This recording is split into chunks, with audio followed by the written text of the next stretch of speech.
right, everybody, welcome back to the Sideshow. My name is Mingo. This is Tone Rizzy. Get used to it, kid. He meant Anthony Pacheco. Get used to it. I was okay with DJ Paychecks, even because it had two X's because you're twice as sexy. Tone Rizzle.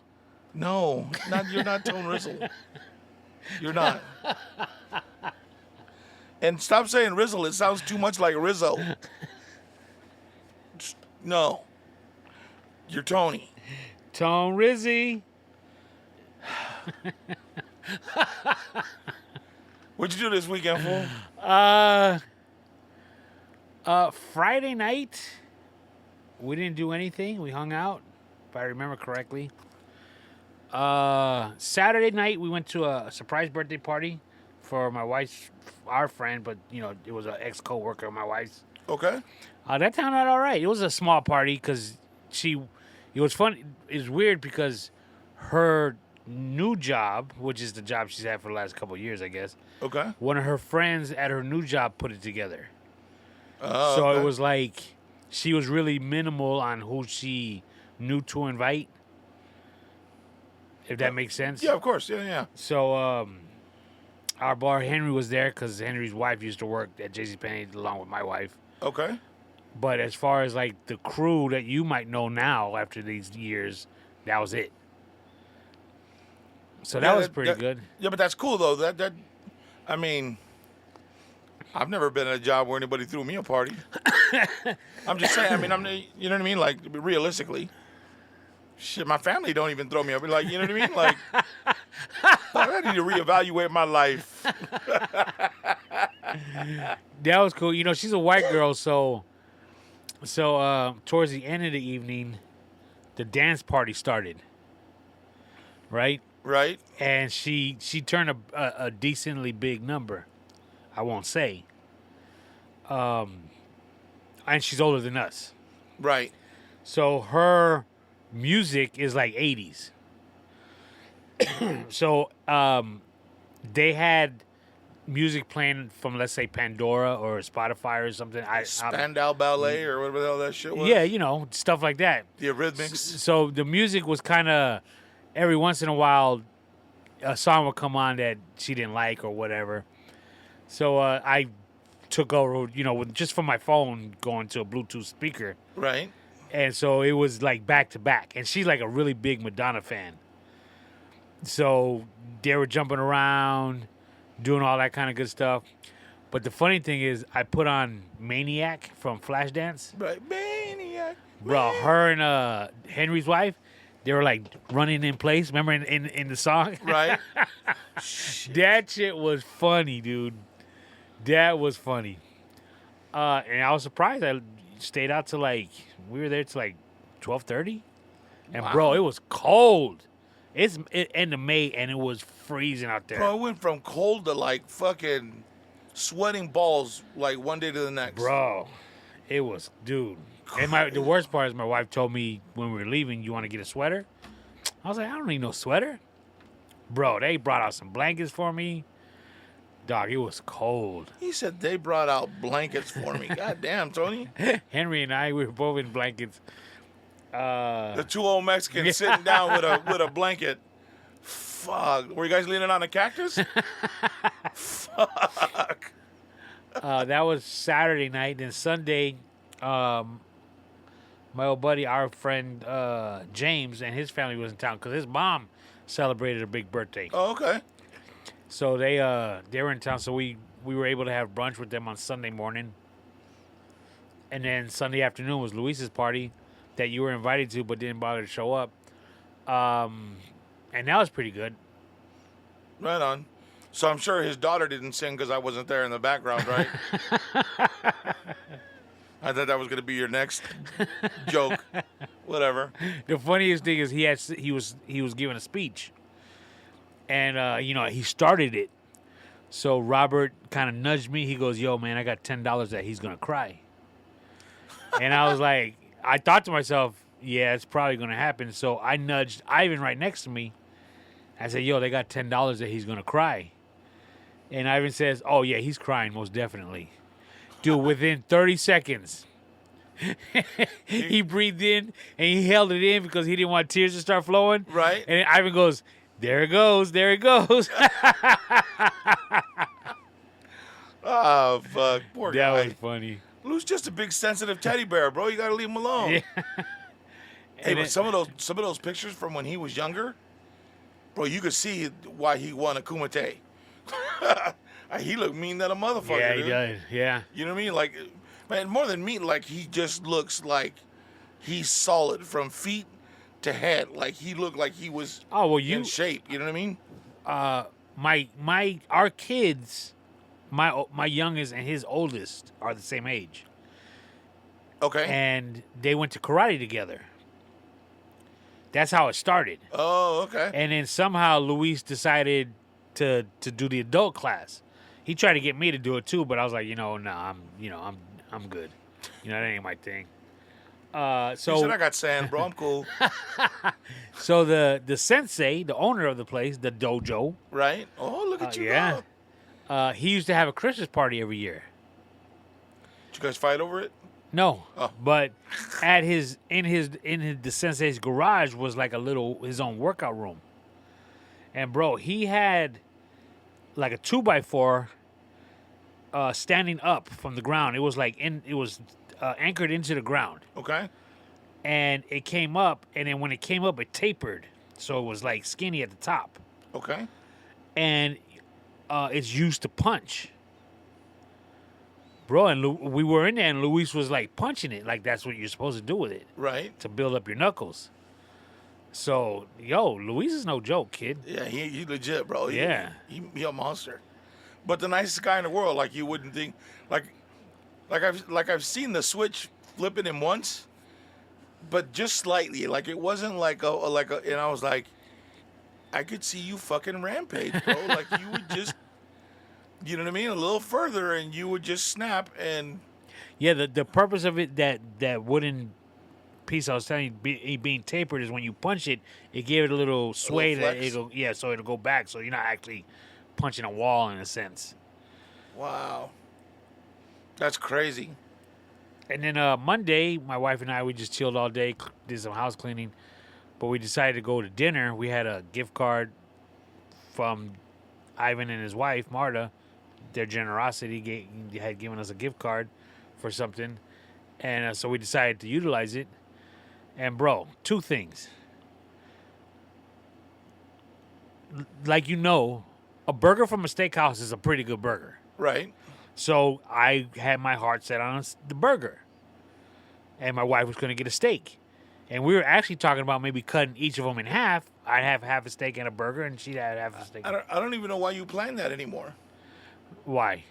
Because you eat like a spoonful, Okay. like a little bird, and then bitch out. Okay, we got there. We got there rather early, 5-ish, 5:30 maybe. Right? They have, like, the restaurant is cut in half. When you first come in, the first half is like the bar. And there was quite a few people in there. Okay. I was surprised. And then the second half is the actual restaurant. So we sat down, we got seated, and on the menu didn't have the burger. But on the website it showed the burger, which is how I knew about it. So I asked the waiter, I'm actually got my heart set on your burger. Dude says, unfortunately, that's considered a bar item.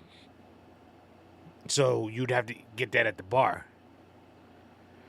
And we were like, really? He's like, yeah, they don't allow bar food into the restaurant.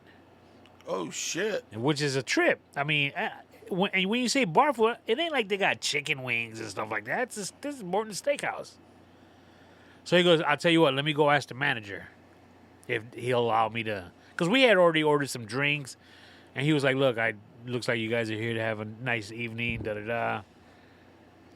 He comes back, he goes, hey, the first manager said no. But let me go ask another one. And I'm like, is it really that complicated? Because I would have been like, it's cool, don't worry about it. Right. But he was like, no, let me go. Well, but rules are rules, dog. Like, I get it. I didn't ask him. Right. I was like, this is what I wanted. The waiter did the right thing, though. That was good. And he came back. Well, he came back. He goes, I got you your burger. He goes, it was really tough. You know, I really had to work some strings. I had to pull some strings, but dude, he was on, and then when he finally left, he took our order. My wife's like, he's itching for that tip. I was like, yeah, I know he's gonna get one, but still, I mean, he was laying it on thick, kid. Right. And then I got the burger with some thick cut onion rings, bro, off the hook. However, you're correct. Not only did I not have half of the burger, I probably had like a quarter of it. And I was done, kid. My stomach was turning. You were just like, oh my God, that first bite was delicious. Also, my last bite that I had. My stomach was, it was bad. What's going on with that, dude? Where are you at? What? Where I'm at is I need to, again, listen to what the emergency doctor said. Small meals. And when he says small meals, dog, I had half a sandwich for lunch on Sunday. And I think that was even too much. So it's like quarter of a sandwich. If I want to have a whole sandwich, just do it within like 4 hours. Like have a quarter every hour. No way. Yeah, I think that's... I have to literally start thinking that way until all this gets handled. Like today, I had a cup of coffee for breakfast. I had a can of chunky chicken noodle soup, home style. It's off the hook. And I just brought myself another cup of coffee. And I'm not hungry, but again, this is how I have to eat for now. Holy shit, Tony. On Sunday, when we went to brunch, Yeah? bro, I ordered, it was like 2 chicken breasts, mashed potatoes, and maybe some vegetables, or asparagus, or maybe green beans.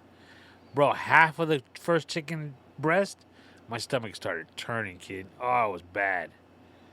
Went home, yacked a little, went to Luis's party, had 1 chicken taco. I was going to say, bro, you didn't have any fucking tacos? Because One, and it was a flour tortilla off the hook. Because it's the same dude that brought him last time. Right. Dude, I had to leave for like an hour because he just lives around the corner from me. And I don't want to yak in his bathroom. So I went home. You don't want to put your face where his ass is? But I think yesterday I didn't have dinner. Yesterday for lunch I had a piece of crispy crunchy chicken. Okay. I got from the gas station when I filled It's just up. pretty good, though, huh? Off the hook. When you craving chicken, it's off the hook. Yeah. Real quick. And I didn't have dinner. I like it better than KFC. Oh, we can fight. We're going to have to fight.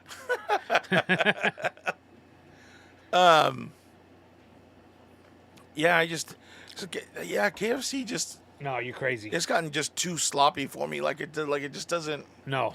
Stop. All right. They only have one out here left, at least this side of town. I don't know if there's one in Palm Desert, but the next one's La Quinta. Oh, the only one is there in Cat City? Yeah, because they closed down the one in Palm Springs. So I implore all of you, please start going to KFC Cathedral City. We need this to stay open. Anybody listen there at KFC, like, shut the fuck up. Yeah, all the working kids. It's funny. Because like if you go late at night, if they ain't got shit, you ain't getting shit. They're not trying to help you out. They ain't trying to make nothing fresh. But we out. Yeah. Oh, hey. Okay. Don't get there too late. Yeah. Hey, don't go after 9. We went late one time and we were like, oh yeah, just get a 8-piece bucket. Oh yeah, we ain't got no chicken. You know what the worst part is? She said the most I can make you would be a bowl. Do you want a bowl? Oh. I was like, yeah, just do a bowl. Dude, that was like 2 pieces of chicken in each bowl. I was like, oh, she fucked us, bro. You want to know what the worst part is? Your son worked there.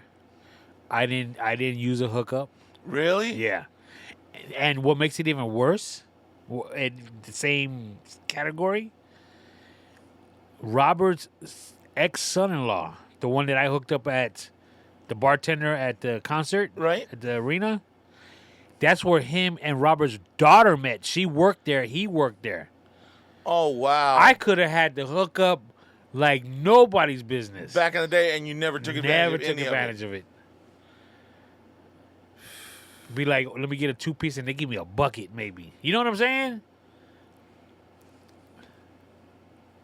Yeah, that's all right. You like to throw your money around. You know what I mean? Shit.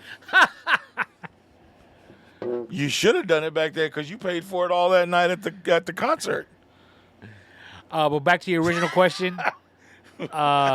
This month, middle of June, I go in for a GI tract imaging or whatever. So they're just gonna run the same test they've always run and tell you they don't know what No, it is? actually, this one, I guess, I don't know what GI tracking is, but supposedly I'm gonna drink something and they're gonna follow it through some type of imagery to see where exactly it goes and see if it stops, something along those lines. I'm assuming, but this time my wife is going with me. It's her day off, so she'll really like put her foot down and get to the. Because me, I'm like whatever, okay. You know what I'm saying? Yeah, you know what? We need to ask your wife what's going on because I don't know. They're gonna and sometimes asking you about what's going on is like is talking to Milo about asking questions about what's going on. I have a problem with doctors. Why? I don't know. They're so professional and smart. I just don't. I never like my mom had health issues when I was younger, and it was almost like I didn't want to hear about it. I didn't want to hear that something was bad was going on. Right. It's almost like that. You just block it out. Yeah. So I just don't want to hear it. Right. If you tell me I need to do something, I'll do it. But other than that, I don't want to hear it. I would probably have to say that I mean I understand. I think I'm the same way. Like that's why I don't go to the doctor. Like I don't want to go in and be like, damn doc, I got a toothache, and come out with pancreatic cancer. Like you know what I mean? Like right. Shit. Well, I'm okay with that. But just tell me what I need to do. That's what I retain. Right. Hey, go get this medicine. Go get this prescription. Take it 3 times. Okay, cool. I'm good. All right, what's it do? I don't know. You asked me what's it do. I don't know. He just told me to take it. That's all I need to know. Like my mom, I don't even know my kids. I don't even know if my wife knows this. My mom had like a cyst in her forehead when I was like in middle school. Okay. Maybe even elementary school. And they had a cut, like if, obviously now that the kids will know, if you look at my mom, right above her eyebrows, I mean, it might have gone away by now. Your mom's going to kick your ass. You know that, right? They cut, like all along her eyebrows, over her, between her eyebrows, and then over. How and big lifted. was it? I don't remember. I don't know. That's the thing. That's what I'm saying. I didn't know. I didn't want to know. Holy shit! And they lifted like her forehead to remove them. Yeah, she had a facelift and didn't tell. No, mijo, it was a cyst. So I just remember because we didn't go to especially back then they weren't letting us in or anything. Right. So I just remember her coming home and like the stitches. She had like a Frankenstein look to her, because that fucked up, Tony. Jesus Christ. Well, that's what I remember as a kid. Right. And I didn't want to, I didn't want to see her. It was just, yeah, I'm an asshole, I guess. But yeah, I don't want to know about these things. I just want them, you're all right. That's all I need to know. Right. And don't come out the room until that shit's gone. Well, she couldn't walk or anything. She had to just stay in bed. Fuck. Yeah, because that don't make no sense for them to cut all across her forehead for a cyst in the middle of her forehead. I mean, nowadays they just make a little slice where that's at, pop it out, they pull out probably the don't even sack need to do that. They'll probably just take some needles, go in there, puncture it, and pull it out at the same time. That's crazy. What'd you do this weekend? So, on Saturday, my sister calls me again. Hey, get dressed and take your sister to go see Jeff Dunham. She's got the tickets. So, Who's Jeff Dunham? the guy with the puppets. Oh, the okay. ventriloquist. Now, I've seen some of his specials on TV, and the dude's fucking amazing. Like, to be able to mouth other things and talk to yourself and to be able to stay on point. Like that's a talent in and of itself. And to be able to work the audience and stay in character and be yourself on stage and make your own expressions, make your dolls have expressions. Like there's a lot going on all at the same fucking time. Like the dude's really, really talented, right?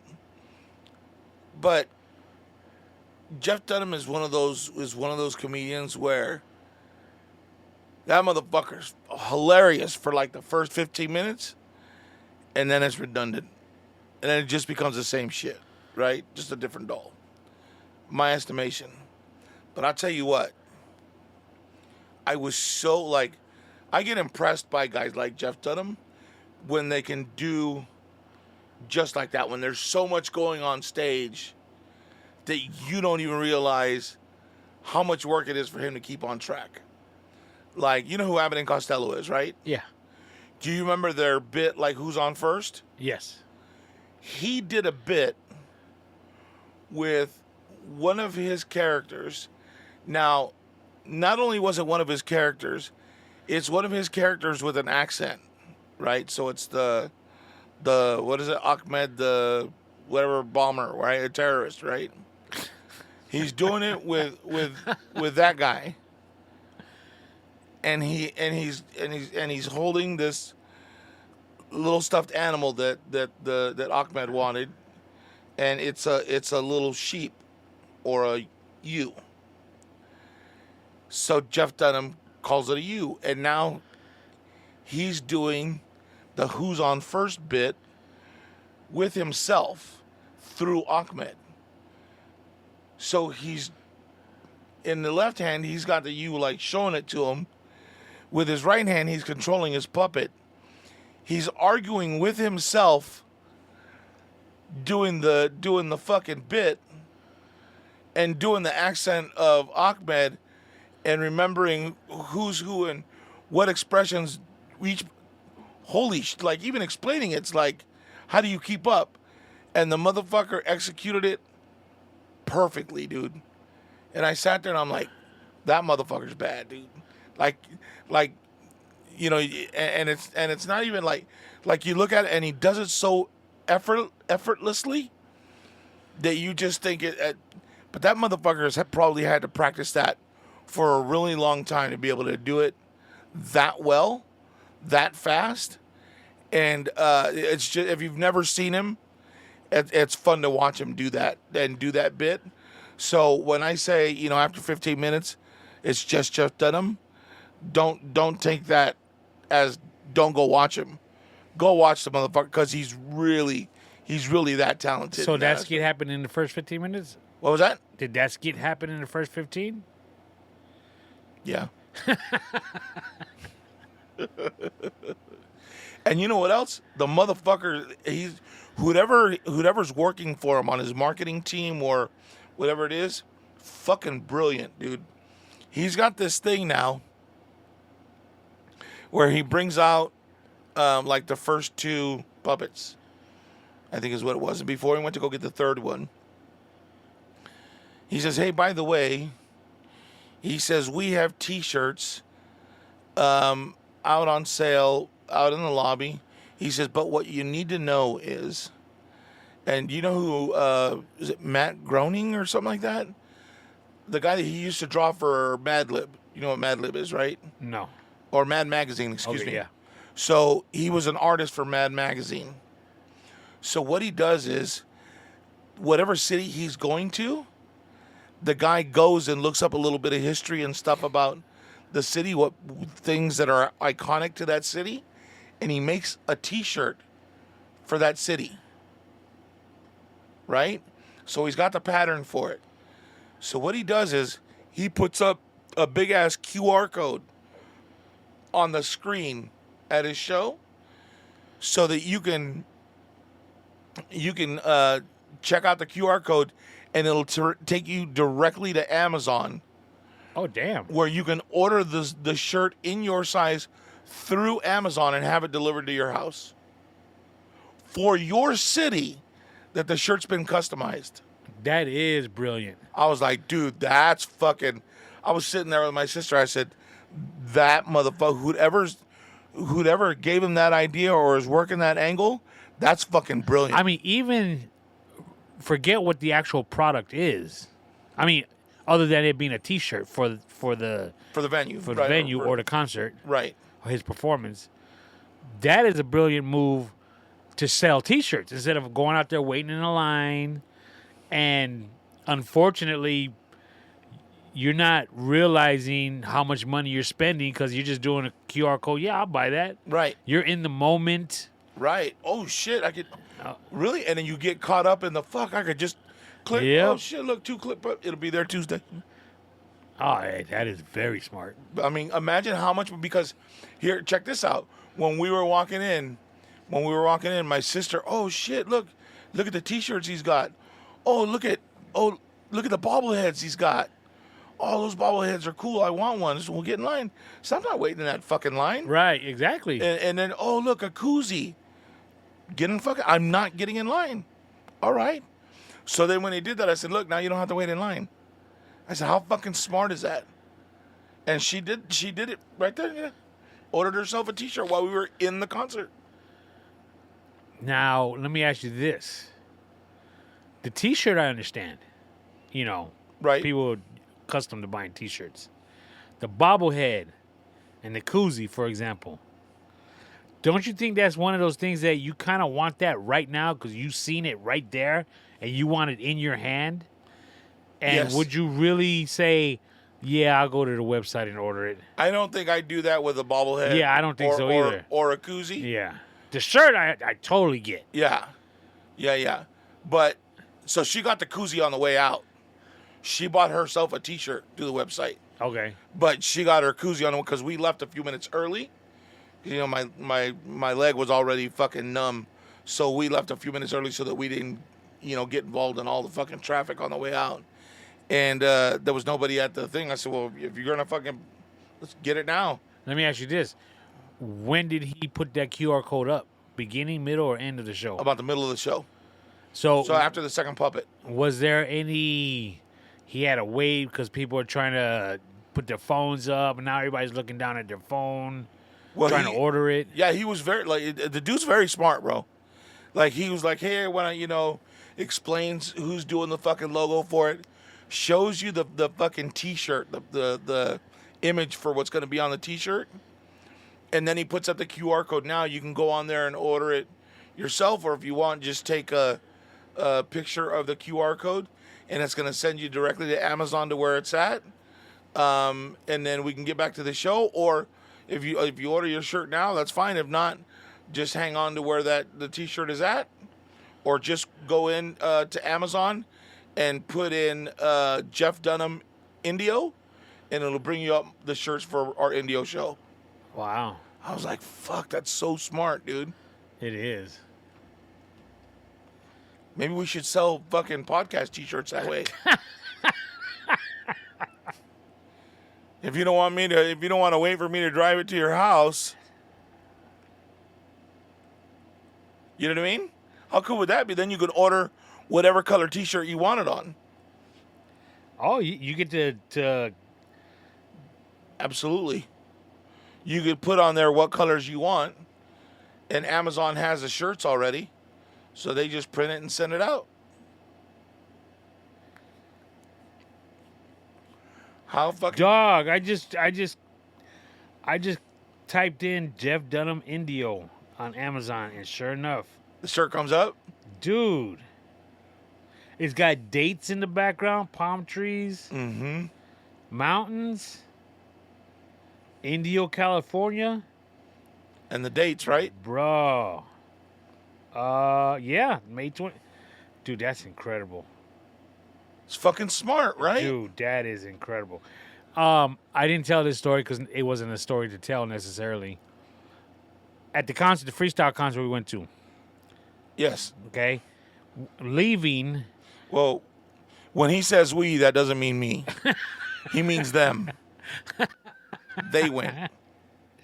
As we were leaving, we passed a merchandise table.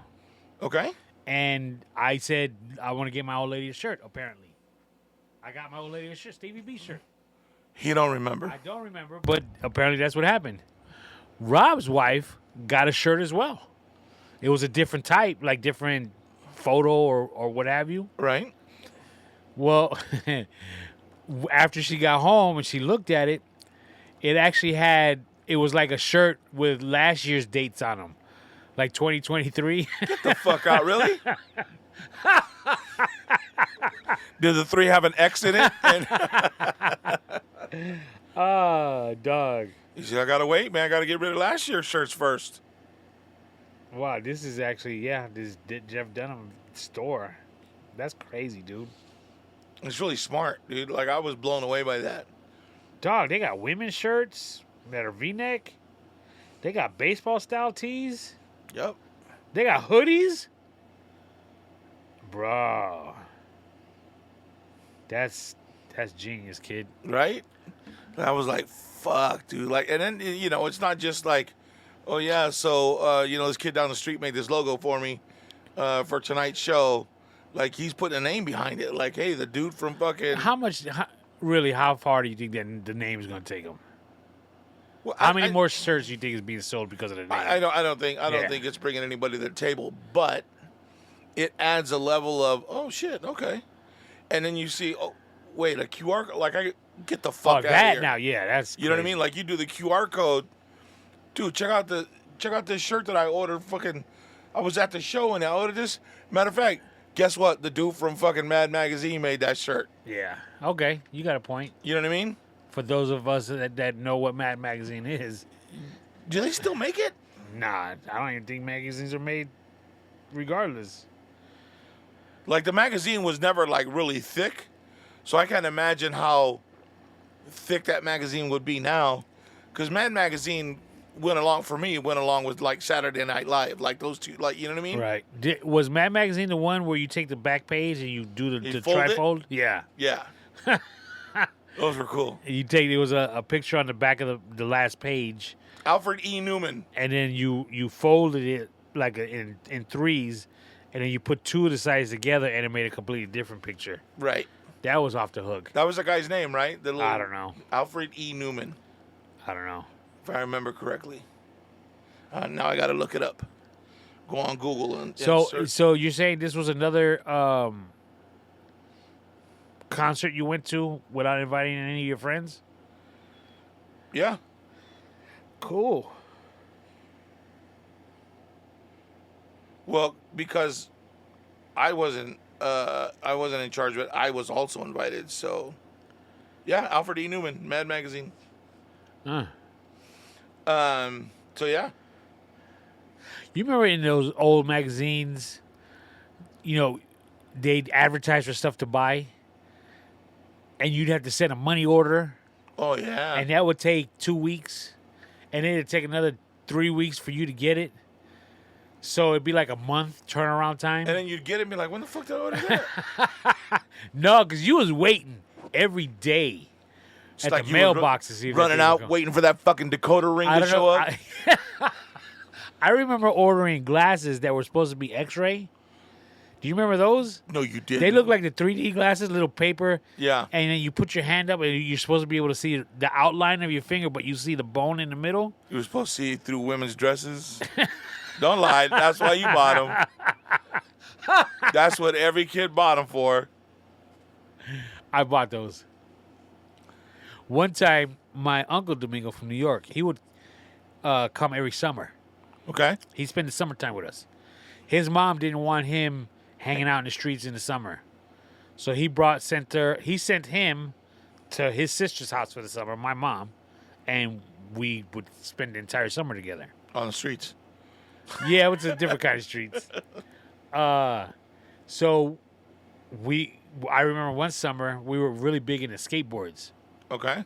And he had ordered something for a skateboard. So every day we'd be waiting for that UPS truck. And you're talking, it probably was the entire summer, kid. And I was totally being honest. He might not believe me. And so jokingly, I will I'll keep that joke going, but I was being honest. One day, we heard the UPS truck driver coming. He literally slowed down in front of our house and then punched it with the gas. So maybe he was just looking at the addresses. He knew he was on the correct street, Right. but he had to look at the addresses. I lived on a corner at the time, so, you turn that corner, you're on the right street, but let me see where I'm at address-wise. So I ran to him, and I said, yo, the UPS truck driver just slowed down in front of the house. I think that was your shit. I think you should go get him. My man took off running Are you serious? up the block, and this is like when it's 120 degrees outside. Finally caught up to him like 2 blocks up and was like, hey, my name is such and such. This is the address. Do you have a package for me? And the guy was like, no. So he came walking back all deflated, Fucking Tony. talking about, you did that on purpose. And I swear to God, I didn't. But, to this day, we can bring up that story. He's always like, did he finally get what he ordered? yeah. It was just, Let me ask. Go ahead. I mean, just saying, to this day, he's like, remember that time you made me chase the UPS driver? He ain't gonna let you live that down, my son. Speaking of that, did you ever draw Franklin, the turtle? Oh, in the TV guide? dog. Not only did I draw Franklin to a T, mind you, I submitted it How many times did you submit? just once. Just once? Yeah. I submitted every motherfucking week when Is that that came right? out. I was like, I couldn't draw worth of shit back then, but like, I'll tell you what, I could draw it to this day. really? Yep. Hold on. Just draw it on the back of that. Hold on, let me get you a pen right quick. And I could draw him to this day. yeah, right, folks. And don't ask me why, how. I just know I can do it. So for those of you that are like grew up without the TV guide, Franklin was the head of a turtle that was in the TV guide, and they would give away lessons, drawing lessons, right? Or an art kit or some shit. I drew Woody Woodpecker. Buzz Buzzard. And you had to draw him and to win the contest so that you could win this prize. And it was always in the same place in the TV guide. Did they have it in the other one? What was the other one? Reader's Digest? Don't remember.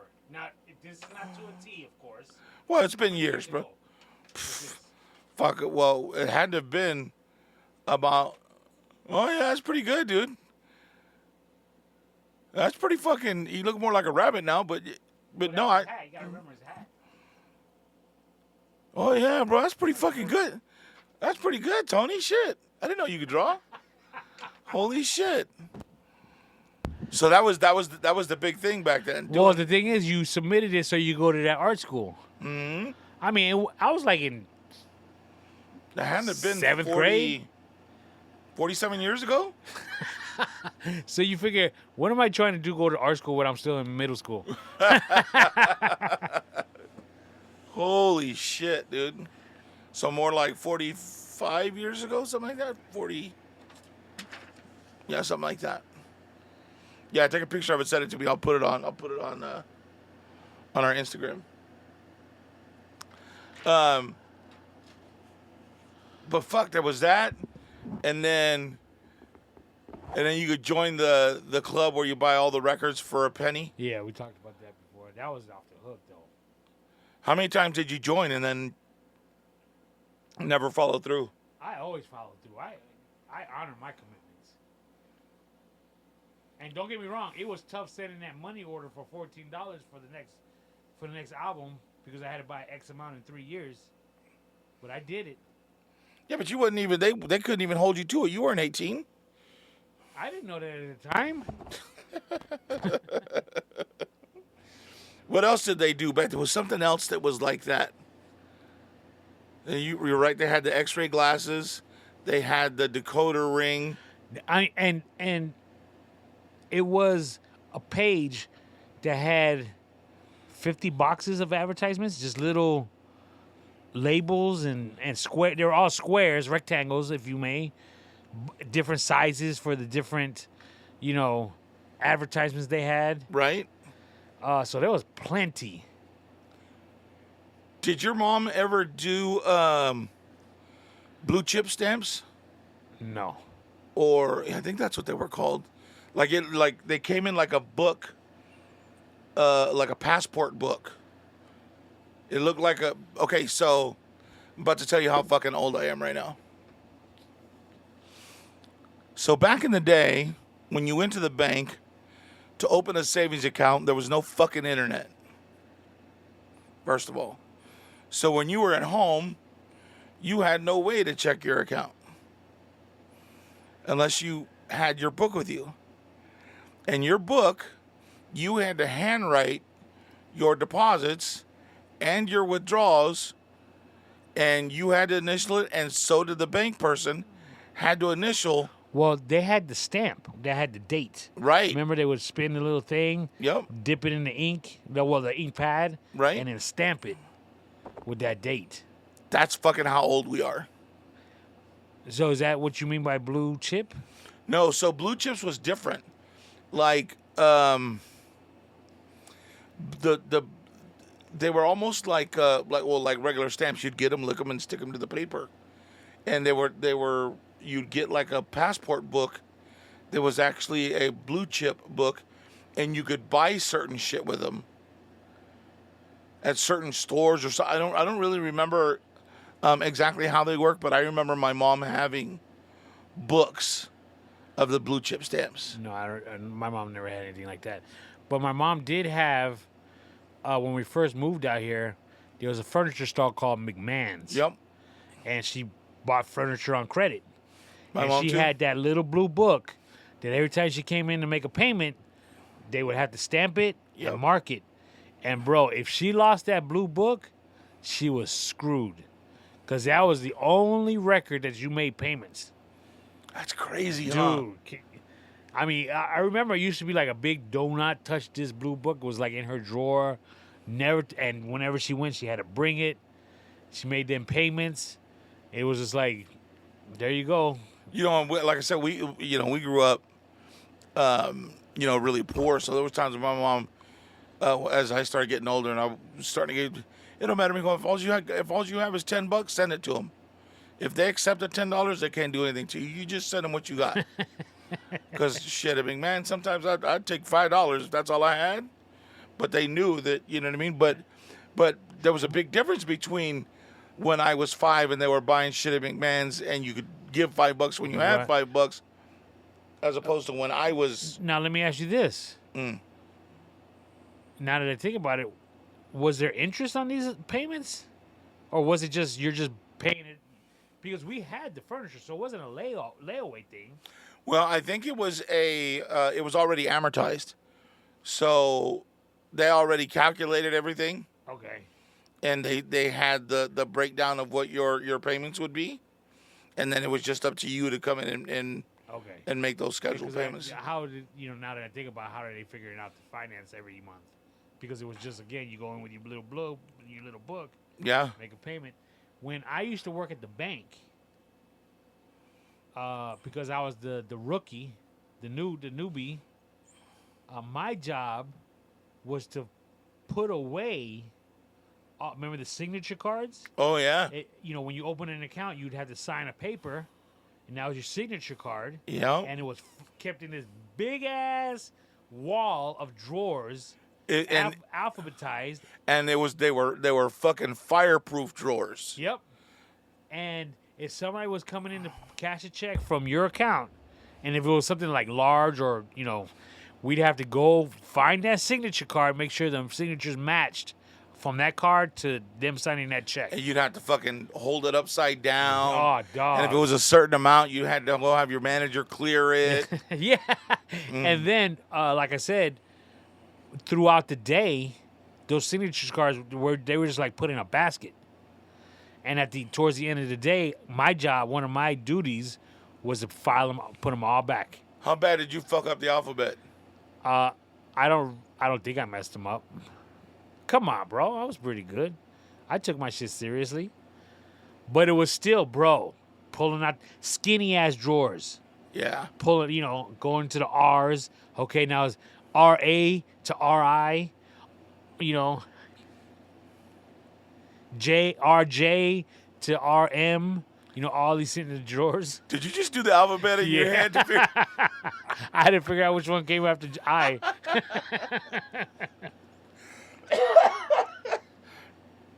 Oh, yeah, dude. I forgot all about that shit. Oh, man. Those were the days. People having to come in and actually sit down with the new accounts person and talk about which ones they wanted, sign the paperwork, order checks. I remember doing all that shit, dude. That's crazy. I opened my first check. One of the things I was most proud of back in the day was I opened a checking account when I was in 10th grade. Oh, yeah? So on the checks, matter of fact, it might still be on there. Let me dig in my wallet for an old check. That's crazy. And it used to say open since. No, not open since. Customer since. Oh, okay. No, they don't say it anymore. 1987. Wow, you've banked with the same bank since 1987? Yes, they used to be called Security Pacific at the time. And Bank of America bought it. Now, with that being said, when I got, they give you the temporary checks. Right. I remember, like, within the first however long, couple weeks, I got enough money in my checking account to go and buy myself a pair of shoes at Foot Locker. And you wrote a check. It might have been Foot Locker. Maybe it was even Tom McCann or something. No, what was the store? I ain't heard that. What was the store? That Mojo. Kenny's?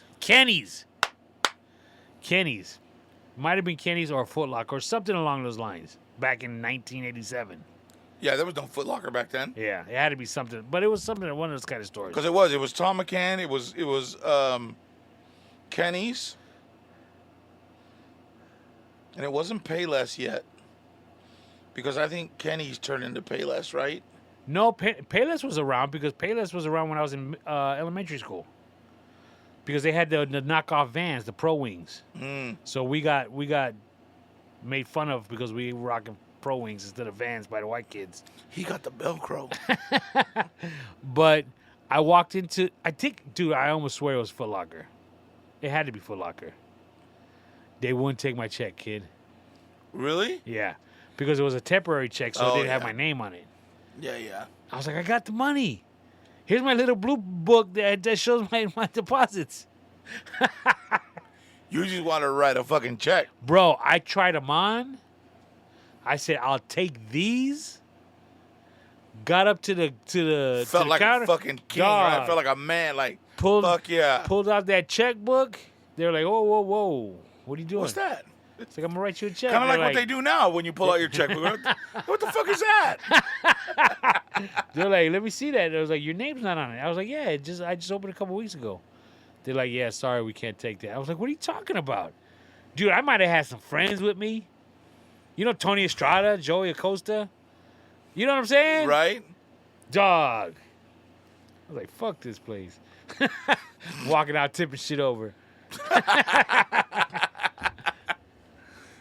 Holy shit. Yeah, dude, that was the sign of,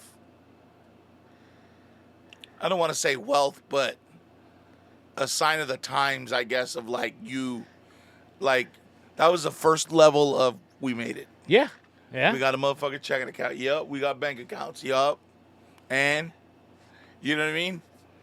Fuck. One of the reasons why I did that, or I opened it, was because I was parking cars at the time.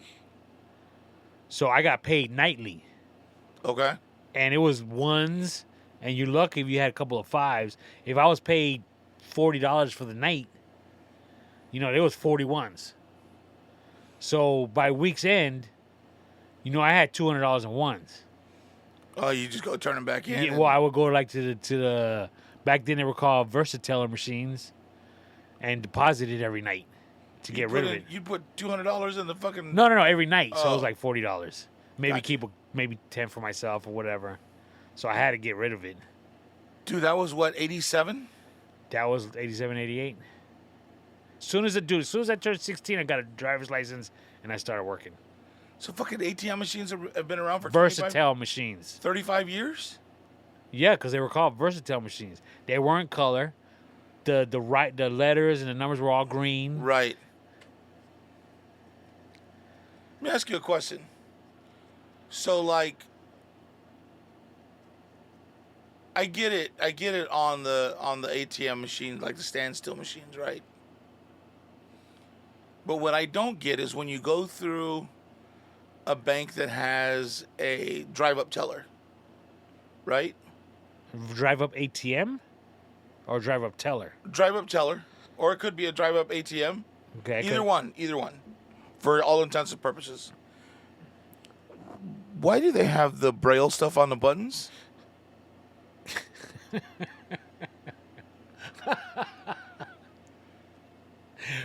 This is why nobody likes you. What?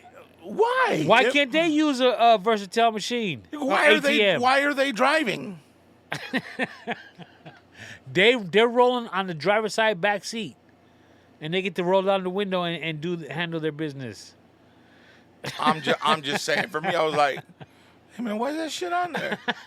Y'all know blind people that drive? Like, that's crazy. That's always been a question of mine. I didn't understand it. Oh, you do have a point, though. I mean, not necessarily just about the drive up, but I mean, even the machine itself. How do they know? They gotta have somebody with them. Well, here's a question. Because, like, let's say you and I are at the machine, right? And all right, yeah, I want to make a withdrawal. You're feeling the bumps, you know what to push, blah, blah, blah. You push it. You start putting in the amount that you want to take out and you hit the wrong number. When you're, like, at the casino, that fucking machine doesn't talk to you. When you're in front of an ATM machine, it doesn't tell you, hey, you've requested $200 instead of fucking $20. Right? Right. So what if you put, you had the money in there, you thought you put 20, you put 200, and now you're pulling out $200 when you only, like, now you got to fucking sit there and do a deposit for 180, like. Well, how about this?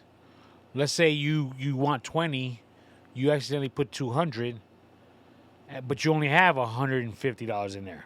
How do you know you did something wrong? Other than it making a beeping sound. Right. Yeah, because then it's going to ask you if you want a receipt on the screen, and the screen doesn't have bumps. It's not like bumps come out because you're blind. Yeah, good question. So they only half-ass help it. Don't act like you're doing anything nice.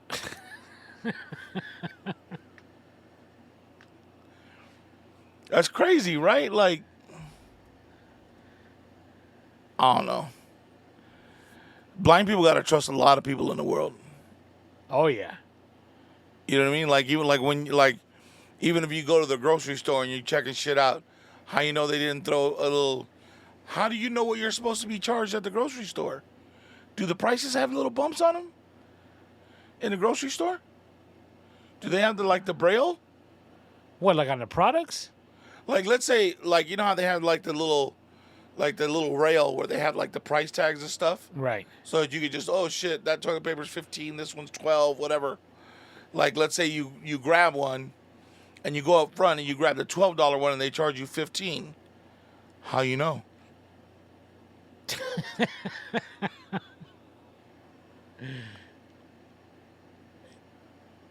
Only you would think about something like this. Well, because I should Yeah, I should be this an ain't advocate for blind this people. ain't mom and pop store where they can get you along the freeway where it's the only store in 200 miles. These are legitimate corporate owned Oh, grocery stores. like legitimate corporate stores haven't been known to fucking thieve from their communities. Not the blind community. How you know you ain't blind? But think about it. How do they know if they're getting overcharged or not? Yeah, I don't know. If they buying clothes, how do they know they're buying the right color?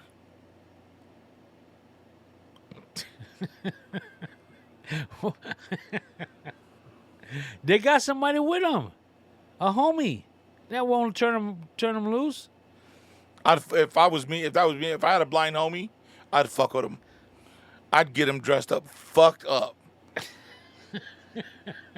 He'd be orange and green, like he'd be in some weird looking shit. See, but you would do that so all the eyes would go on him, and he could be like your wingman because you getting all this attention. Right? I try to tell him, but you know. So, yeah, because like, okay, so let's say you're blind and you got to go grocery shopping.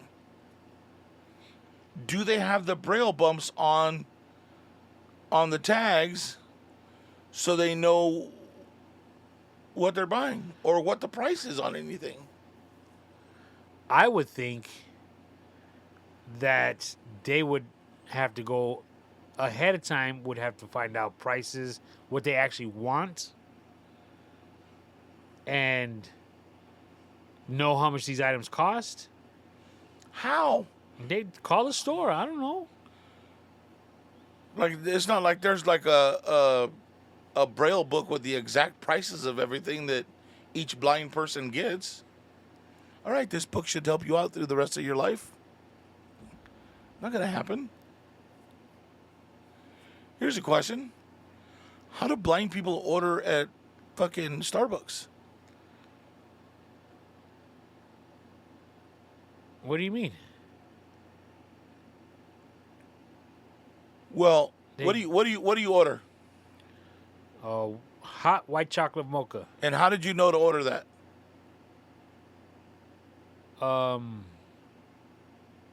Where did you see that title? Or well, there's the answer. Where did you see that title? It's on the fucking menu. Do they have a braille menu for blind people? No, but a blind person would say, "Can you tell me what your options are? What your flavors are for a hot coffee?" Oh my God, we have so many. No, because the people that work at Starbucks, they're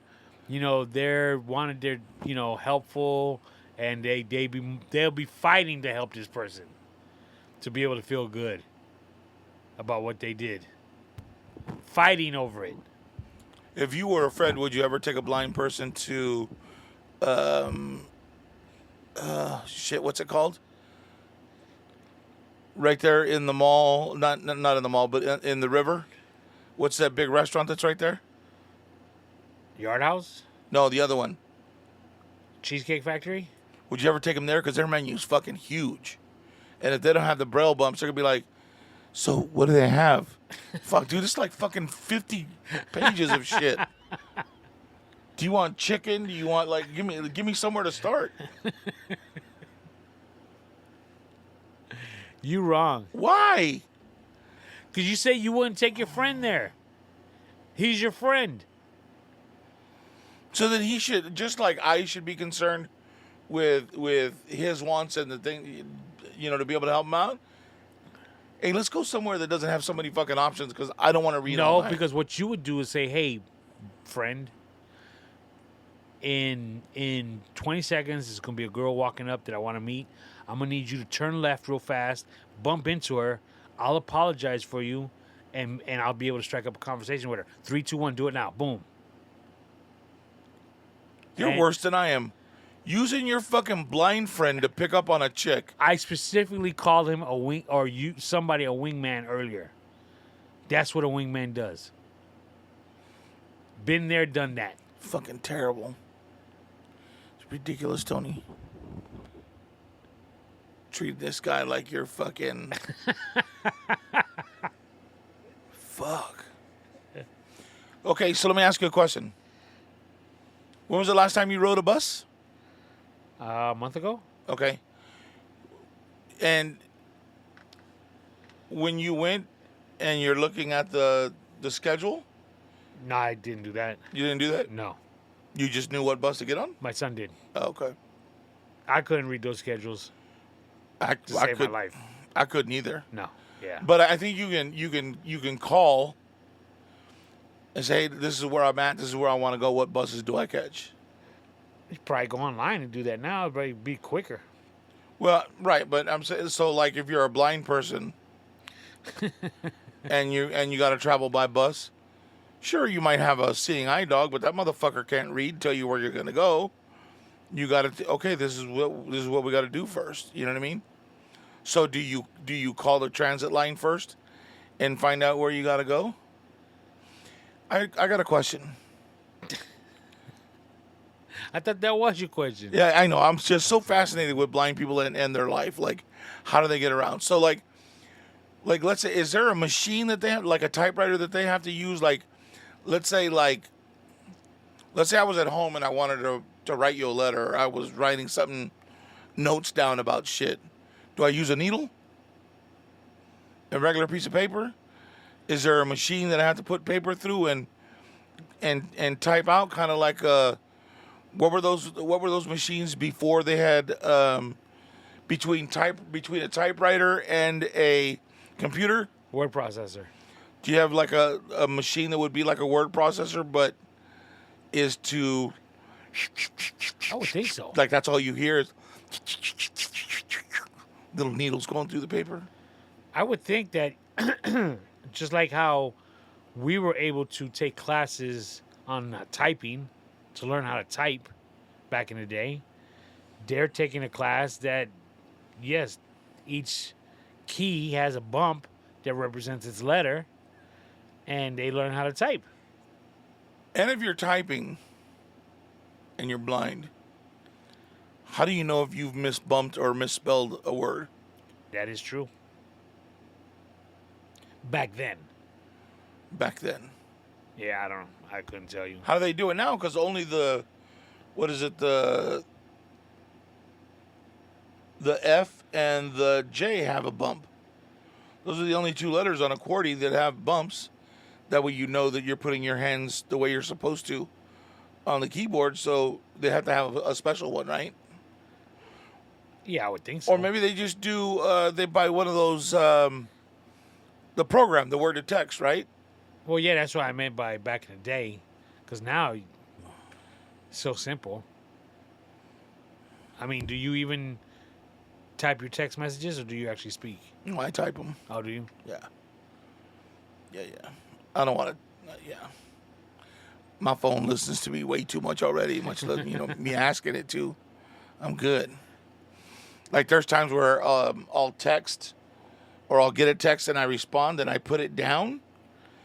And somebody else's, I leave it open on that page, and it'll. By the time I look at it, I'm like a page and a half in, of just whatever I was saying, and the microphone icon was on, so it's just typing out what I was saying. It's crazy. Pain in the ass. You know what I'm saying? Do your friends have any? Or I'm sorry. Do your children have any friends with needs like that? Like,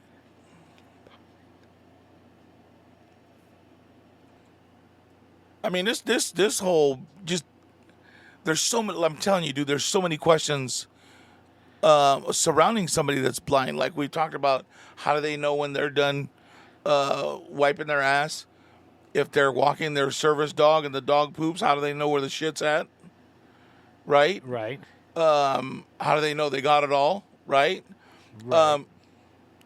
Like it, and then on the movie, I think it was on Hannibal. One of the ladies was blind, and she was cutting a cake or a pie, and she grabbed a toothpick. She had washed her hands, grabbed a toothpick, and then she's rubbing all over the top of the fucking pie, trying to find the middle of the pie, put the toothpick in the middle, and then stabbed the middle of the pie so that she knew where to start to cut it. Okay. So I thought, oh, that's kind of cool. That makes a lot of fucking sense. But like, okay, so do blind people cook? How do they know when shit's done? Well, you got to remember they have to have appliances and tools catered to them. So, for example, to turn on an oven to a certain degree, I mean they've got to have, maybe the dial has numbers back in the day. Again, this is before our technology now. Because now it would just say 450 degrees. Yeah, you just say, set the oven to 400 degrees. Siri said, oh yeah, she just turned on. That's a trip. Siri, turn this oven on to 400 degrees. Let me see what she says right now. Sorry, I couldn't find that in your home. See? But back then, I mean, you couldn't. I don't know. You asking way too many questions about these people, about this situation. How about these people? Is that right?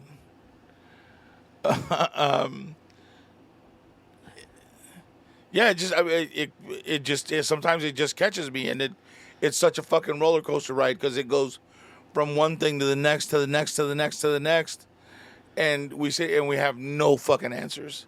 We need to find a blind person because they ain't gonna find us. And when you're you're so wrong.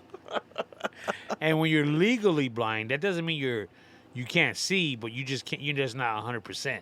Right, you see fairly blurry everything. Okay. I think. Like you see shapes and colors, but you can't make it out. Because I have seen people with bad eyesight, like, take a piece of paper and, like, dude, put it right up to their face to be able to read it. And it's like, damn, like that? I'm still pretty good in regards to what I can see. I'm still good. Do you wear glasses? Like at 4:00 in the morning when you're home alone and nobody can see you? No. No? No. I have glasses, but that's for seeing stuff from far away. Oh, okay. But, I mean, it's mainly like my wife wants me to wear them while we're driving if we're going somewhere we've never been. Because to be able to read a street sign from pretty far away. Got it. So I know, but now that, you got maps, you don't need that anymore. It'll just tell you, 100 feet, turn right. Yeah, but what if that shit failed one day? Don't get me wrong, I can still see it, but, it's just I got to get close to it. Are you good at reading maps? Like regular paper maps? I used to be, yeah. Back then, everybody had to be. So if something happened, you'd be able to fucking, and there was no GPS and no satellite. Yeah, you go to G1, look at that little square, look for the street you're looking for. Yeah, I'm straight. Did you ever carry? Did you carry maps or did you carry an atlas for like California? Maps. Maps? Yeah. Remember back in the I remember going to AAA. You were going somewhere, you get like 4 or 5 maps. Yep. And that little pamphlet would open up to a big ass, like the size of your big screen TV. And then what was I gonna say?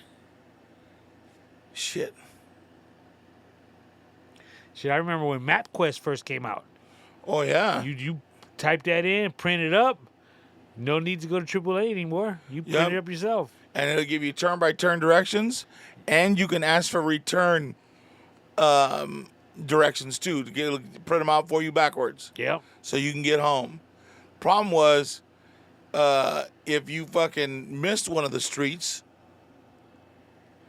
and you got to figure out how to get back on track by yourself. Yeah. But because you had those directions, it made it a lot easier and a lot less scary going somewhere than just with a fucking map or... Speaking of maps, iPhone maps.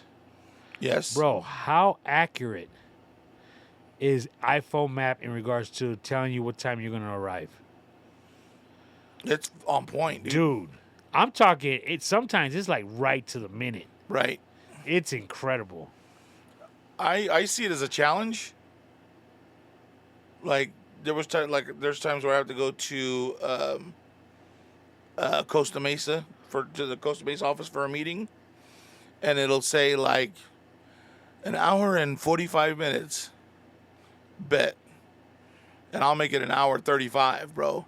Really? Yeah, but I'm fucking flying on the freeway. I mean, You trying to prove a point that, I'm you just- can get there quicker? well, I say, hey, this is what it's gonna take you. Oh, you think so, motherfucker? Watch, let me show you.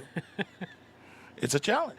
Bro, do you know that new feature that the phones have, at least iPhone, that when somebody's leaving you a voicemail, you can read it as they're leaving it?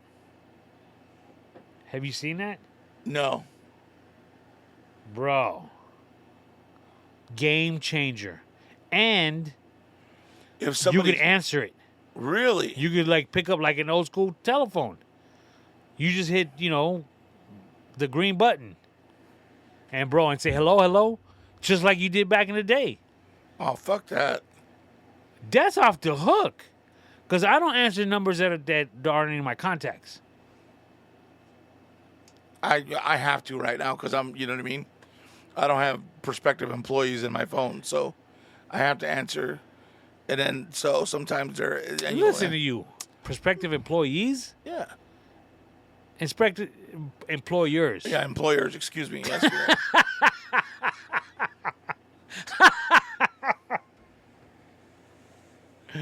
But dog, there are times when you can't get to the phone right away. Okay, so don't answer. See who it is as they're leaving you a voicemail. Kid, it's printing it up right there on the screen. You're like, oh, snap, How'd hello? you get it to do that? It's automatic. No, mine doesn't do that. Yes, it does. Okay. Dog, it's off the hook. Did you have to activate it? No, it just started doing it one day. Really? Maybe I haven't downloaded the latest. First of all, you got to let it go to voicemail. Are you on 17.5.1? Right now. Nope, I'm on 4.1. That's why. You're on what? 17.41. Oh, That's why. All right. I'm still pretty sure it's doing it already. I'm pretty sure it's not. But dog, that's off the hook, just like the old school. That's crazy. You know what's funny is I think a lot of things are starting to go back old school though. They're saying that this next generation of kids aren't as woke and are fighting this woke system now too.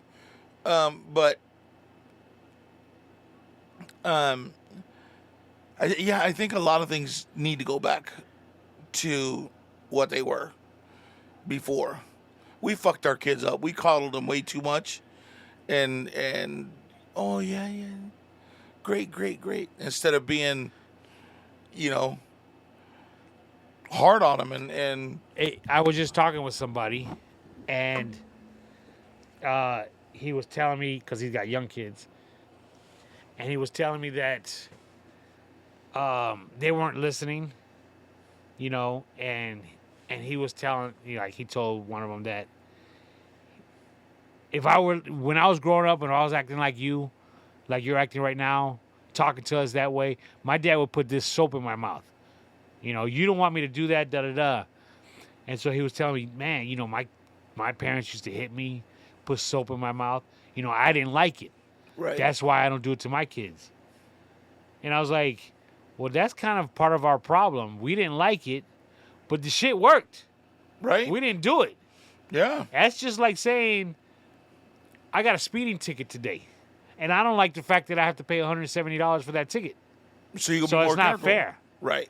So, but here's the thing. That makes me not do it again. Right.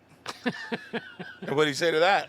Nothing. He was like, yeah, you're probably right. I was like, yeah, don't get me wrong, But Yeah. We were. Well, I think that, and the family home, that whole thing went to shit when the divorce rate started shooting up, and dads weren't in the house, and moms are struggling and doing all that, and because it seemed like divorces were right at the beginning of the dirty 30s. So dads out finding women that are freshly divorced, that are hitting their dirty 30s. Mom's joining in on her dirty 30s, and you're stuck at home. You know what I mean? So it's like, Damn, kid. what? I ain't never heard about no dirty 30s. You never heard of that? That's No. because you've been fucking married that whole time. You guys enjoyed the dirty 30s together. I think what it is Do you know what the dirty 30s are? I would assume that you're freshly divorced and you're out having fun and you're in your prime. The 30s is what back in the day was the age where women really began to accept and understand their body, and was willing to give up the choncho and feel good. You know what I mean? Get a little loving. You're the best, kid. And they would, because they were comfortable with their body, they would do shit they weren't doing with their husbands. I would think it would be more that, yes, they've been married and now they happen to be divorced. They're not in high school anymore. They're not in their 20s anymore, trying to save themselves or at least hold back as much before marriage. Now it's like, yo, I've been through all that, and now it's I gotta look out for numero uno. Yeah, no, I don't think so. I think it's just that now they, I got a little bit of a fucking muffin top. Yeah, shit's going on. Or they do the whole thing, well, my husband left me because I was a little overweight, but I'm going to show him and blah, blah, blah. And they lose all this weight and they look good. And men are starting to hit on them again, and they like it. And they like the way they look, and they want to enjoy it. And so... Well, that's kind of what I'm saying. It's like, I've been through...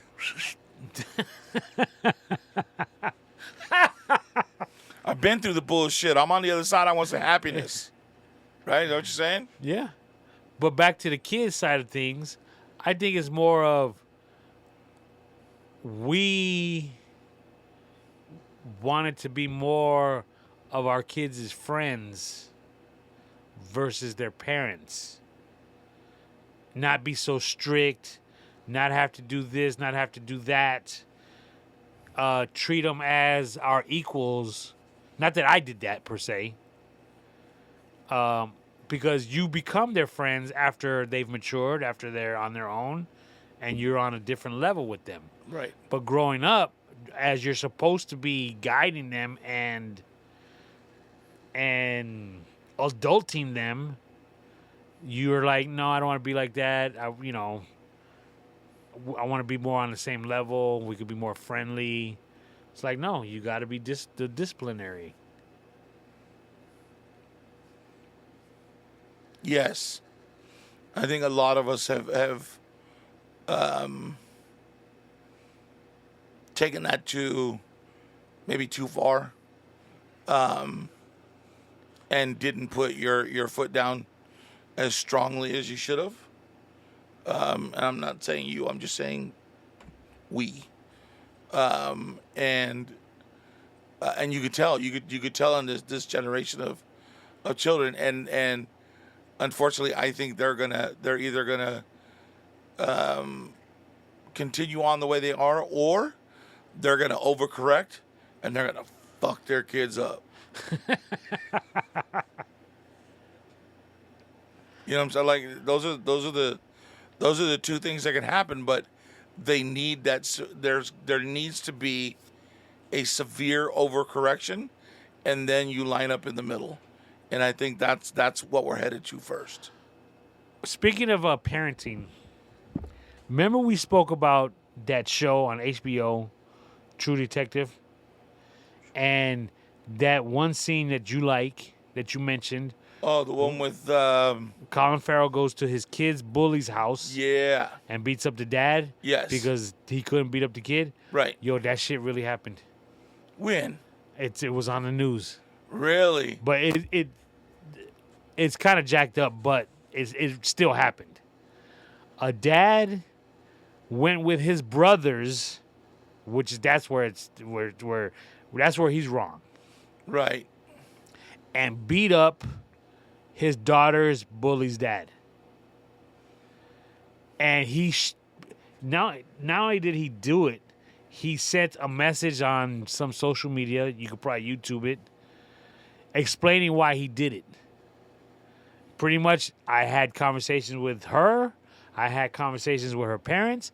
I had conversations with the dad, and it continued to happen. So I took my brothers. I don't know if he did it at school or if he did it at the person's house. He said, me and my brothers went over there, and we handled it. And he goes, and I just had to say sorry to that little girl. You know, right now you don't understand it, but he goes, but your actions have consequences, and your dad had to pay for them. Your dad caught it. So if you YouTubed dad beats up bully's dad or something like that, he's a dude sitting in his car, like talking to his phone, talking about, hey, your actions have consequences, and your dad paid for them for you. And I was like, holy shit. But he should have took his brothers. You know, he was afraid that he wouldn't be able to take them. That's what it is. Well, maybe he took his brothers because he was afraid he wasn't gonna be able to stop. Like, hey, I'm gonna go handle this dude right quick, and I just might blank out, bro. If you see me going too far, you come grab me. Cause that's some real shit, dude. Like, motherfucker just blank out. Next thing you know, be like, he was breathing when I started. You know what I mean? Like, fuck that, bro. But good for him. You know, just like you said, hey, I talked to my daughter. I talked to him. I talked to the little girl. I talked to her dad. I did this. I did that. The dude did everything possible to make it stop. And because of the internet, right? Because of everything online, they feel comfortable that, oh, well, shit, he ain't gonna do nothing. You know what I mean? Think about that now. Now what you gonna do? Because not only did he scare you for your dad. Here's his one of the videos I just pulled up. I So Homie over here has gone viral after he told Lee to discuss the issue. Her daddy got this Lee to discuss the issue. She still didn't stop. So they decided to jump her father to teach her a lesson. Let's check it out. A 7-year-old girl who had to watch me and my brothers jump her daddy after school. I'm sorry. I know that was probably a traumatizing experience for you. But we kept asking you to stop bullying my daughter and you wouldn't listen. We sent letters home. We even had a meeting with you and your parents and you wouldn't listen. So now you know your actions have consequences. And since you too young to receive those consequences, you had to watch your daddy take those consequences. Get some therapy. You'll be all right. A lot of y'all keep asking why I didn't fight this man one-on-one. And why I got my brothers to jump him in front of his 7-year-old daughter. And the answer is simple. Life is not fair. You get jumped by responsibilities every day. Bullying is not fair because you're picking on somebody that's essentially a weaker vessel and that's smaller than you. So I wanted to make sure she saw what it looked like when a fight is not fair and you don't have no choice but to let somebody jump you. So she could get the concept of what she was doing. Sometimes kids learn from what they see and not what they hear. So I wanted it to be a visual experience, okay? I'm out here doing the Lord's work, okay? God is pleased with me whether or not you are. If you have stayed with me to this... I'm doing the Lord's work. Holy shit, bro. Well, that's a little bit different than the way you explained it. He didn't take him they weren't just standing around. They fucking jumped him. I didn't listen to that whole thing. I just Holy shit. Well, let me ask you this.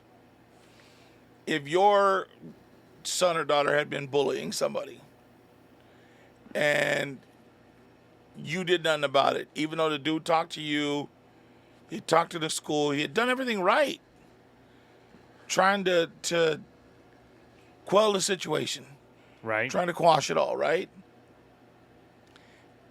And your kid didn't stop. Would you be surprised if somebody came and kicked your ass? Oh yeah, of course. I mean, would you understand though? oh yeah, I would understand, and we'd have to get him up because I got to protect myself. But I'd be hella surprised. Would you beat your daughter's ass or your son's ass, whichever one that was that caused that problem after the situation was handled? Say that one more time. So one of your two children created this issue. They came and they took it out on you. Okay. Once it's done and they're no longer around, how do you handle that shit with your kid? Good question. I think because what do you do? Like you can't. well, like this dude said, you gotta explain to them. Yeah, this is what happens when you fuck around. Right. And you fuck around, and I found out. Yeah, and I got caught up with the consequences. Would you put some corporal punishment on your kids, or would you? Hey, look, I had to take an ass whooping. Guess what you catch in the night? I don't know if I could do that. Yeah, I don't know. You know, and part of the reason is because my kids aren't like that. Right. So I don't know how I would talk to them about being the bully. Yeah, I think your kids are pretty much the opposite of that. Like I think they care about the people that are around them. So I don't see them being a bully like that. I don't know if I am willing to speak on my kids. I'm just kidding. I'm just kidding. I know for a fact. Well, at least before he came to live with me, Sebastian was not a bully. He took care of other kids that weren't able to take care of themselves, and kids that had mental issues, he would help them out. Although I could see, and in Milo, I don't see Milo being a bully either. I think he's pretty much, man, I just want to be me, dog. Just leave me alone. I'm cool. You know what I mean? So I could see him probably getting bullied, but people love him too. Like he's too, you know what I mean? I don't know. You I guess you see what you want. I don't know. Right. Yeah. Were you bullied in school? I think when I was younger, I was. What you mean you think? You don't remember? Bro, that was fucking 47 years ago. I was. Well, you kind of remember somebody was picking on you. No? A little bit. But I learned really quick how to use my mouth and how to, position myself to make motherfuckers because scared. there was, I don't know if it's like this anymore, but there, the old saying that, you stood up to a bully, more than half the time they're going to back down. Right. So that helped me out a lot. Yeah. I didn't want to fight, but I had to make it seem like I was willing to. Yeah, if you get loud enough, they'll leave you alone most of the time. I ever tell you what the fight over a skateboard? No. Okay. I don't think so. All right. This is freshman year. All right. Okay. I'm walking home through a desert. Okay? Maybe I wasn't walking. I was going through a desert. Let's just say. A shortcut to somewhere. And, bro, I found a skateboard in the desert. Great looking skateboard. Dead ass. Took it home. Did a couple things to it. But it still looked like it originally did. Okay. I take it to school one day. And I specifically remember it was James and I walking through the hallways. And I had my skateboard. And somebody grabs it from the bottom end. So like I got one side and he's got the other. We're both holding it on by the wheels, the trucks as they were called, the axles, if you will. Right. And he goes, "Hey, this is my skateboard." Some big white boy, football player. And I was like, "What you talking about?" Oh, my bad. I was just holding it for you, sir. I was like, "What you talking about?" And he was like, "This is mine." I was like, "No, it's mine. Obviously, I got it," type deal. Right. And he was like, "I hid it one day in the desert, and I came back for it and it was gone." And I was like, "That's your problem. I found it in the desert." He's like, "That's why it's mine. Give it to me." I was like, "No," because I had, number one, most importantly, I had put some money into it. And money didn't come easily to me back then. You know what I'm saying? Plus, at this point, a crowd is forming. Oh, yeah. Right? And my man said, "Let's go handle this behind wood shop," which at the time was like a corner building. Behind it means it's like the fence. Ain't nobody gonna... Bro. Ain't nobody gonna see you. Yes. And I knew I was gonna get handled. However, at this point in time, when he said that to me, I saw security coming in the golf cart.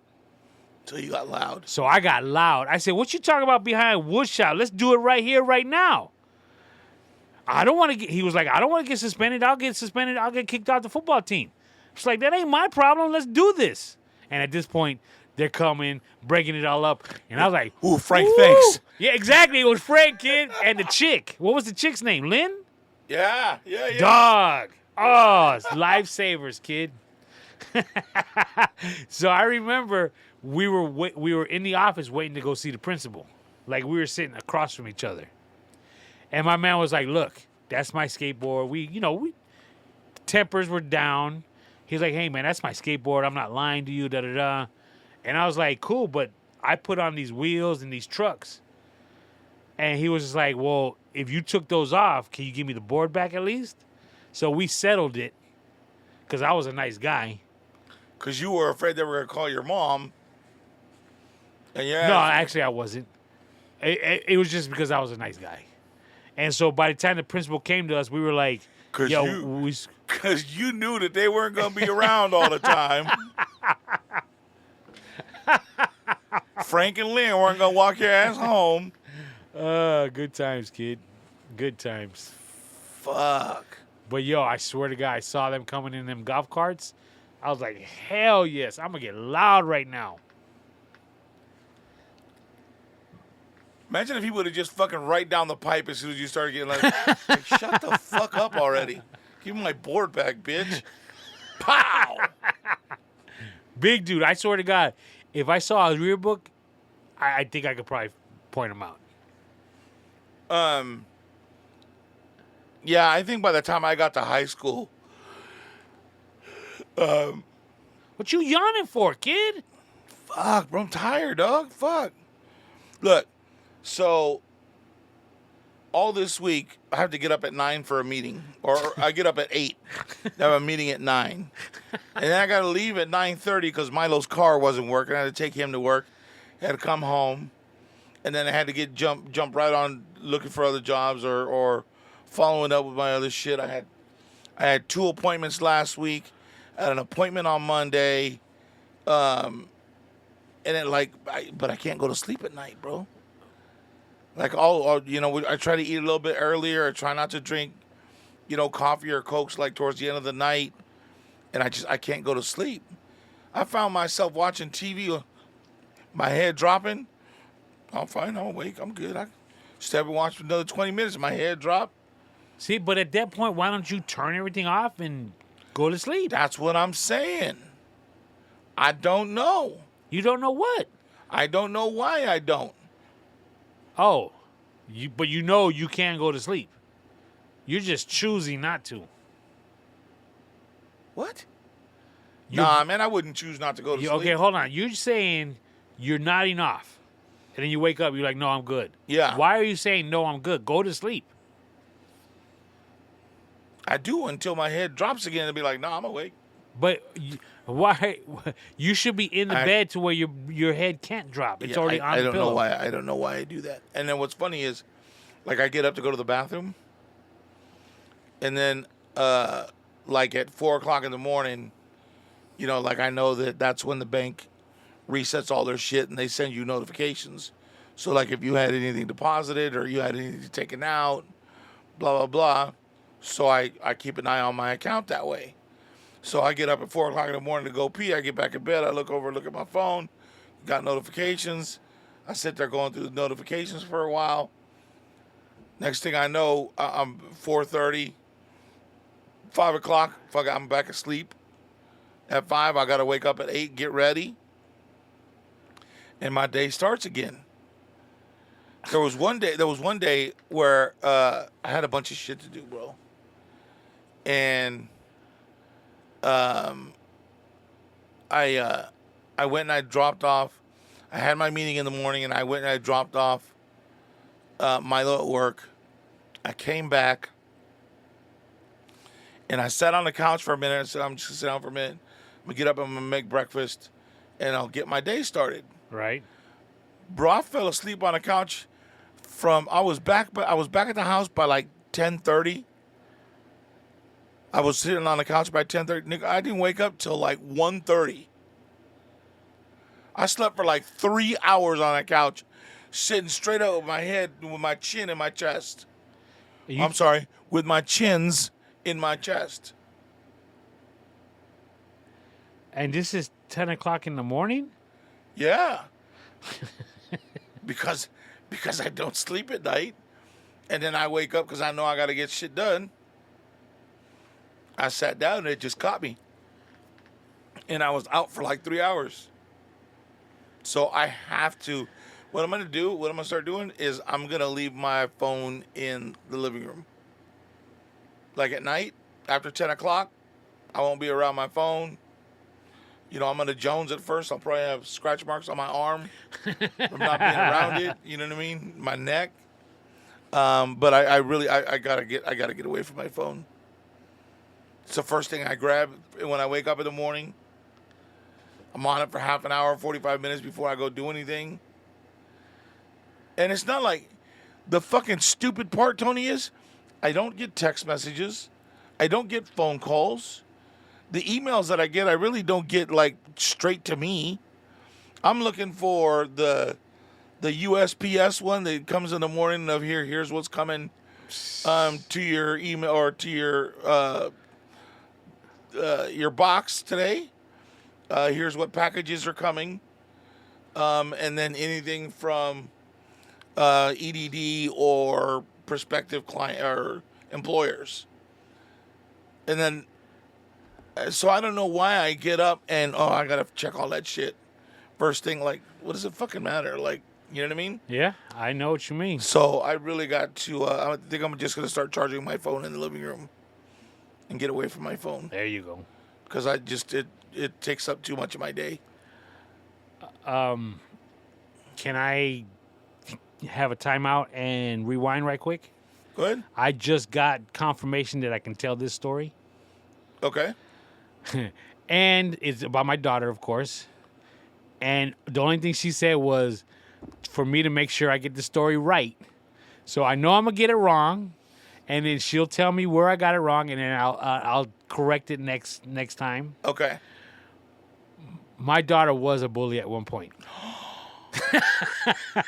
Was she really? I love it. Her and her friends. So she wasn't the bully. It was like a Mean Girls type of situation. Okay? Now, I don't know exactly how this all went about. But I get a call from the school. Now, I'm the type, or I was the type. I still am. However, I was definitely the type that if the school called me for something, they're guilty. I'm not looking innocent until proven guilty. If they're saying, hey, your kid did this, they did it. I'm not trying to hear their side of the story. Damn. Yeah. I was, to an extent, I was kind of strict. Well, you go on. When they went to high school, I don't know if I said this before. If there's a fight, you walk the other way. Because I don't need you getting caught up in something, and I don't need to hear, yeah, but I wasn't doing anything, and no. You shouldn't have even been go the other way. Right. Okay? So this is junior high, right? Get a call from the school. Yes, Mr. Pacheco, we had an incident on, some bullying. Your daughter was amongst other girls bullying this one girl, da-da-da. And I was like, what? Da-da. I don't remember if this happened and I went to the school the next day or if I was able to go to school the same day. But what I did was I went to the school and spoke to the one of the vice principals because they, at this time, I think it's the same. They have like 3 or 4 vice principals. Okay. There's one principal and then there's like 3 under him. So I'm talking with him and he was saying that they were picking on this girl and this girl had like curly hair that was like always frizzy. So that was one of the... Was she black or was she Jewish? I'm going to say she was Jewish because she was a white girl. Okay. She was white. I don't know if she was Jewish. You gave me those 2 options. That's why I only went with that one. Okay. So I guess they were making fun of her. One of the things that they were doing was, they found a little in, which was her hair. Okay? And this is really the only thing that I remember was he had said they walked into class. They had this girl in one class. One of the girls walked by this girl's desk and dropped off a thing of shampoo on the desk and walked away. And then, if I remember correctly, my daughter walked behind that girl with a thing of conditioner and put it on the desk and walked away. So say here, my daddy's not using these anymore. He going bald. You might like them. So I wanted to nip, and the vice principal and I, we were talking about it, and I was like, that was, to me, I'm like, bullying. I'm thinking it's physical, right? Right. But he was telling me girls are a different breed. They're psychological in their bullying. They're trying to get you to doubt yourself. Guys, they just want to beat you up. They want to fight. Girls, no, it's psychological warfare. No, I think it's psychological little boys too, but go ahead. But he's like, yo, girls could be mean. That's the type of shit they do. Right. So I was like, yeah, I'm saying, hey, I'll talk to her, da-da-da. And he was like, okay, no problem. And he didn't want to make a big thing of it. He just felt that we should know this was going on.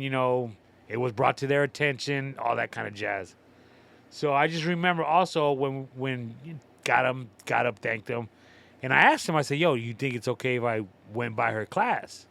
He was like, yeah, no problem. So I remember, we walking through these hallways, and he's like, this is the class right here. And he opened the door, looked in, and then he left it open. He let me look in. And I remember, my daughter and I catching eyes met, and she was like, what's going on? So she knew. Something was going on. Yeah, she knew, like, oh, shit. So that was helpful in regards to talking to her afterward. After you know the what fact. you should have done, though, right? Should have walked in and given that girl a brush. But hey, I think they forgot to give this to you earlier. Turn around and walked out.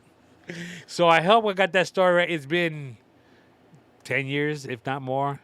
So, she'll let me know what I got wrong or what I got right. But she was in a little bullying episode herself. So I have questions. First of all, why did they choose her to bully her?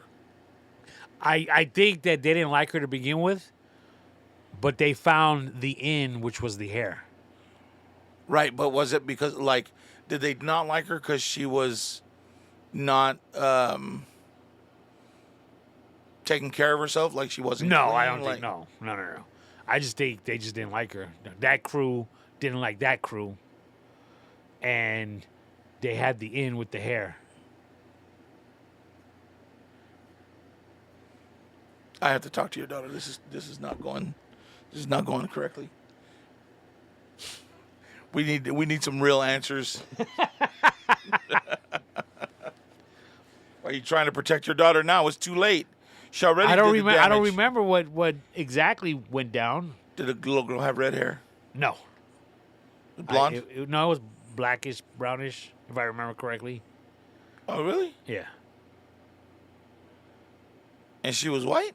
Yeah. And had curly hair? Yeah.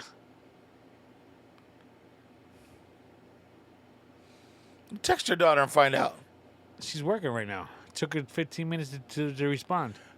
All right, so we're gonna clear this up because there's a lot of questions on the table that needs. Okay, let me. Her exact text to me right now is, "Yeah, make sure you get the story right." Okay. I was just trying to give tips. She needed it. So it was hair tips. So again, it was based on the hair. That was their needling. So Did you ever bully anybody? no. Are you sure? No, I don't. No, I happen to remember things differently. Who did I bully? Me, motherfucker. No, I'm just kidding. No, I was wondering. I don't see you being. No, Maybe when you were hanging out with James and them, but James isn't like that either. No. There was like Rick was like that. I was. How should I say this? They were like, for lack of a better description, the jock kind of territory, right? Because they played all three sports: basketball, baseball, football. Right. I didn't, but I hung out with them. So there was that certain air about them, being athletes, if you will. Right. So there was a chip on their shoulders, and I guess I had part of it. However, hey, I just realized, you know who you are in that story? Like there's the jocks and then the hanger-on. So you're like on Fast Times at Ridgemont High. You're the guy that got what's his name, sister pregnant. You were the guy that sold the tickets to the concerts and shit. what was the dude's name? Fuck, I knew you were gonna ask. Fuck, I don't remember. He's a dude that when he walked out, his car had it was spray painted on, and he had he was like the Italian looking dude. Yeah, wore the hat and shit all the time. Yeah. But no, I wasn't a hanger on. That's for sure. That is for sure. But again, they had a certain air about them. So not that they bullied anybody, but again, everybody looked up to them because they were the. Yeah, it was, and they definitely looked down to them. Right. Well, yeah, because everybody put them on a pedestal, so they stayed there. Right. I wasn't necessarily put on. I definitely wasn't put on a pedestal. I just hung out with them. Mike Damone. Yes. That's who you are. Mike Damone. That's fucking hilarious, dude. That's funny. Yeah,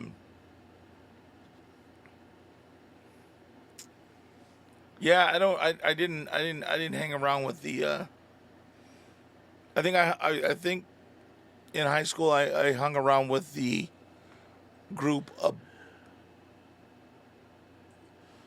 the class above us. So like they weren't jocks or anything like that, but I hung out with the guys like the party crew a year ahead of us before we really started hanging out. So probably through my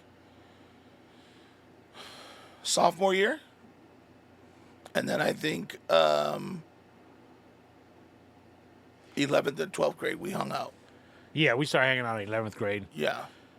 Because up until 10th grade, I was hanging out with Frank and Felix and John Viasillo and was it Berto Munoz? He kind of looked like Shrek. He was a big boy football player. No, that wasn't Munoz. And he had Berto Munoz. Yeah, or Berto Reese. Reese. Yeah. Berto Reese. And those motherfuckers were a little scary. Like we got into some hairy situations. But I feel like I don't know. I don't feel like I talked a lot of shit, so people probably thought that I was a bully. But well, verbal abuse is still abuse. shut up. You can verbally bully people. Oh yeah, I mean I was Okay, fucking, well then you're a bully. but I was defending myself before they even tried to come at me, so I was just like, So you would just start before anybody else was able to. fuck yeah, bro. So you're a bully. I was good at it. Just- Yo, just fuck, admit fuck, it. Fuck them. They don't like it too bad. I was character building. I made them who they are today. And they love me for it. They should be thanking me. You're welcome. How about that? How about them apples? Any final words before we get in trouble and get ourselves canceled? Only one birth. You know, it's really been slow on birthdays. You know that? Yeah, what's going on? I don't know. My cousin Deborah. She is nephew's aunt. Okay. My cousin Irma's sister. Her birthday's Tuesday, coming next week. Nice. Happy birthday. So happy birthday, Deborah. Wow, Hope you so have a from good now one. till Tuesday and there's just one? Yeah. That's crazy. I mean, remember that one month? It was like back to back to back. It was February, right? That was like I that? don't remember. Or was it April? I really don't remember. I don't either. No, I think it's going to start picking up again. Oh, no, actually, my bad. Buddy Rick Henson turns 53 on Sunday. Oh, shit. Wow. And he's still living up in the Bay Area? 53. Am I 52 or am I 53? No, I'm 52. You're 53. He's turning 54. No, he's turning Right. 53. Oh, okay. Yeah, I'm one of the first ones to turn. Not but I'm close to the front. No, he's going to be 53. He'll be our age. So Our happy age. birthday, Rick. Damn. Our age. Our who? Who are you including in that? I'm 52. Not for much longer. 4 months. I'll take it. Oh, might not record next week. Why? What's going on? Going out of town. Might. Are you going to go ahead and pay the kid already? Pay what kid? Your worker. What did you guys bet? Oh, days off? Mm-hmm. Well, this won't apply to that bet Why? because I'm leaving after work and then taking the day that I don't really necessarily have to do anything on a Wednesday. But it's still a work day, right? If I choose it to be, yes. Wednesdays I don't have. It's a what we call a repair day. I fix things on Wednesdays. So what are you doing on Wednesday? Going to LA. All right. And so we're thinking about leaving Tuesday night, coming back Wednesday night. Got you. All right. So I just don't know yet exactly how everything's going to work out. No, that's cool. No trip. All right. So next week you won't have a new one, but the No, following. it's possible. It's We possible. haven't decided. I don't necessarily have to schedule anything on Wednesday, but if something pops up, I have to get it done because that's Got the it. day for me to do it. Got it. All right. So if we don't record next week, you know why. I'll put something up to let you know. Either way. All right. Love you guys. Talk to you maybe next week.